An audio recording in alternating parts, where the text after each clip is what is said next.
Research has shown that 75% of B2B podcasts fail to show ROI, and that the reason isn't that podcasting doesn't work, the reason is that they're tracking the wrong metric. Total subscribers is a vanity number because it only ever goes up. Discoverability tells you if your SEO strategy is doing its job. Referral source tells you where to invest your time, and business outcomes tells you if the whole machine is actually generating revenue.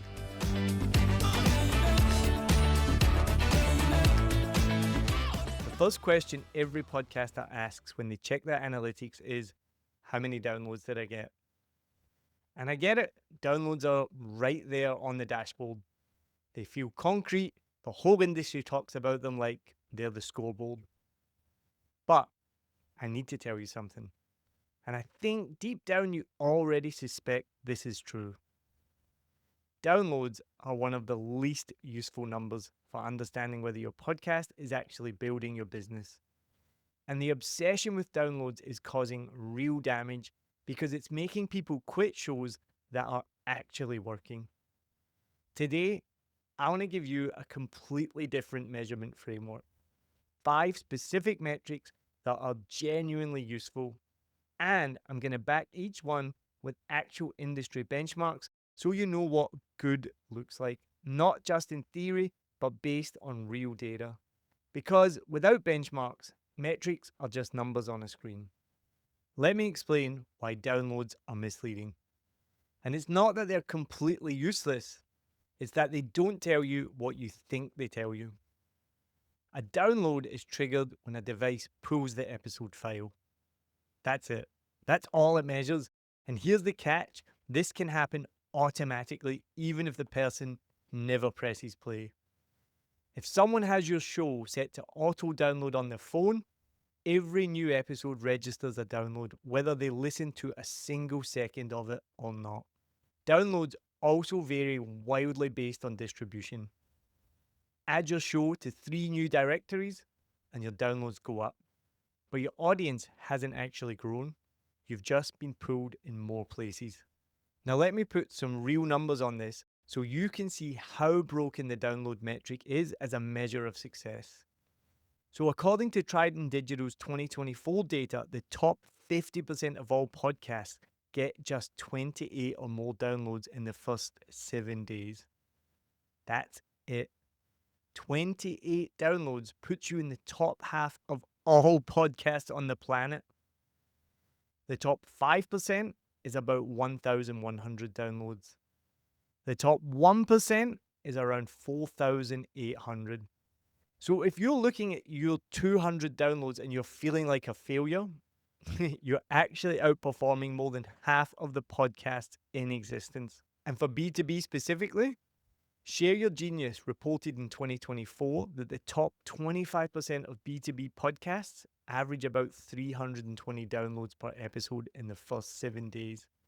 But, and this is the really important part, some of the most niche B2B podcasts with fewer than 50 downloads per episode are generating tens of thousands of dollars in revenue per deal. Because in B2B, you don't need 10,000 listeners. You need the right 50 listeners. If those 50 people are decision makers at a company you want to work with, 50 downloads is worth way more than 50,000 downloads of the wrong audience. And here's something that most people don't even think about. Sometimes the podcast generates business even when the client hasn't listened to a single episode. Just the fact that you have a podcast with 30 or 40 episodes on your topic sets you apart from every competitor who doesn't. When a prospect is evaluating 3 vendors and one of them has a podcast, that demonstrates deep expertise that makes you feel different, more credible, more established, more trustworthy. The podcast is doing its job just by existing. The downloads are almost irrelevant. All right, here are the 5 metrics I want you to start tracking. Each one with actual benchmarks from real industry data, so you're not just guessing. Metric 1, listener retention, also called completion rate. This is the percentage of each episode that listeners actually hear, not how many people started it, how much of the episode they consume. Both Spotify and Apple give you this data in their analytics dashboard. Now, here's where the industry data gets really interesting. A global study from KG in 2025 found that the average podcast completion rate is about 60%. But it does vary. So English speaking markets can average about 54%. And then some genres like true crime and fiction can hit 85% or higher. And then Descript's 2025 research found that episodes between 18 and 22 minutes have the highest completion rate, which is really, really interesting. So for a business podcast, if your completion rate is above 60%, you're doing really well. Above 70%, you are amazing. And if people are consistently dropping off at a certain point in the episode, then that tells you something specific about your structure or maybe your pacing. Maybe your intro is too long. Maybe you're burying the value too deep. Completion rate diagnoses these problems in a way that downloads could never help you. And here's a stat that really puts this in perspective. Our friends at Lower Street reported in 2024 that branded B2B podcasts see completion rates around 90%. 90 compared to about 12% for video content. People who listen to business podcasts are deeply engaged. They're not half watching while scrolling their phone. They're listening to every word. That's the medium you're working in. Respect it by making every minute count. Metric 2, new subscriber rate. Not your total subscriber count. How many new subscribers you're adding per episode or per week. Total subscribers is a vanity number because it only ever goes up. New subscriber rate tells you whether you're actually reaching new people. According to industry benchmarks, a healthy news show should aim for 5 to 10% subscriber growth per month in the first year. Now, that doesn't sound explosive, but it compounds. If you're starting with 100 subscribers and you're growing at 8% per month, you'll have over 250 in a year. And those are 250 people who actively choose to hear from you every week. If that number goes flat or it starts declining, it means your content is reaching the same people repeatedly. Your loyal listeners are there, which is great, but you need to expand distribution. More clips, better SEO, more guest cross promotion. Something needs to widen the top of the funnel. Here's a useful reference point. Edison Research reported in 2024 that podcast subscribers consume 4 times more episodes than casual listeners. So subscriber count isn't just about reach, it's about depth of engagement. A subscriber is 4 times more valuable than a random listener in terms of content consumption. That's 4 times more trust being built, 4 times more opportunity for your message to land. Metric 3, content discoverability. This is about whether people can actually find your content through search. And as we talked about in the SEO episode, this isn't about Google indexing your podcast directly. It's about your blog posts and show notes showing up in search results. Here's the benchmark. Within 3 months of consistently publishing optimized blog posts for your episodes, you should see at least 1 or 2 posts appearing in Google results for your core topics. It takes time. Google needs to crawl your site, build trust in your domain, and see consistency. But if after 3 months of weekly posts you're seeing 0 search traffic, something's wrong with your keyword strategy or your content structure. And remember, there are currently about 4.5 billion web pages indexed by Google, but only around 600,000 truly active podcasts.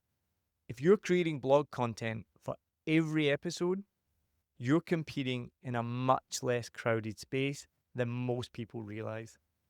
The opportunity is real. Metric 4, referral source.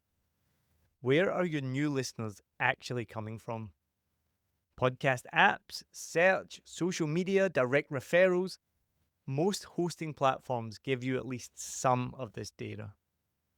This matters because it tells you where to invest your time. If 70% of your new listeners come from Instagram clips, double down on clip production. If search is driving organic discovery, your SEO strategy is working and you should keep building on it. If most new listeners come from guest cross promotion, your guest strategy from episodes 7 and 8 is your most powerful growth lever. Now, YouTube has become the top podcast platform at 30%, with Spotify at 29% and Apple Podcasts at 15%. That's a really important distribution insight. If you're only publishing audio to Apple and Spotify, you're missing the single largest podcast platform. Getting your episodes on YouTube, even just as audio with a static image, opens up a massive discovery channel. Metric 5, business outcomes. The most important metric, full stop, and also the simplest to track, even though some people overcomplicate it. Here's all you have to do. Every time someone inquires about your services, ask, how did you hear about us? And then track the answers. That's it. A column in a spreadsheet. Did the podcast come up? Yes or no? Over 3 months, you'll have a clear picture of whether your show is actually contributing to revenue. Now, here's the benchmark that matters. By month 6 of consistent publishing, at least 20% of your inbound inquiries should mention the podcast somewhere in their discovery story. Maybe they found you through the podcast directly. Maybe they were referred by a friend and then listened to a few episodes. Either way, the podcast was a factor. And remember what we talked about in the last episode. In B2B, you might have fewer than 50 downloads per episode, but be generating serious revenue because those 50 listeners are actually the right people. Research has shown that 75% of B2B podcasts fail to show ROI, and that the reason isn't that podcasting doesn't work. The reason is that they're tracking the wrong metric. They're looking at downloads instead of pipeline and closed deals. Don't make that mistake. And one more stat that ties all of this together, 90% of companies investing in branded podcasts reported being satisfied with the results. 90%. Not because their download numbers were massive, but because the podcast was generating the right kinds of outcomes. Relationships, credibility, trust, and ultimately, deals. So let me tie these 5 together because they work as a system, not in isolation. Completion rate tells you if your content is good. New subscriber rate tells you if your distribution is working. Discoverability tells you if your SEO strategy is doing its job. Referral source tells you where to invest your time, and business outcomes tells you if the whole machine is actually generating revenue. If your completion rate is high, but your subscriber growth is flat, you've got great content, but a distribution problem. If subscribers are growing, but business outcomes are low, your content is attracting the wrong audience or your CTAs need work. If everything looks healthy, but you're not tracking business outcomes at all, you might be generating way more value than you realize. You just can't see it because you're not asking the question.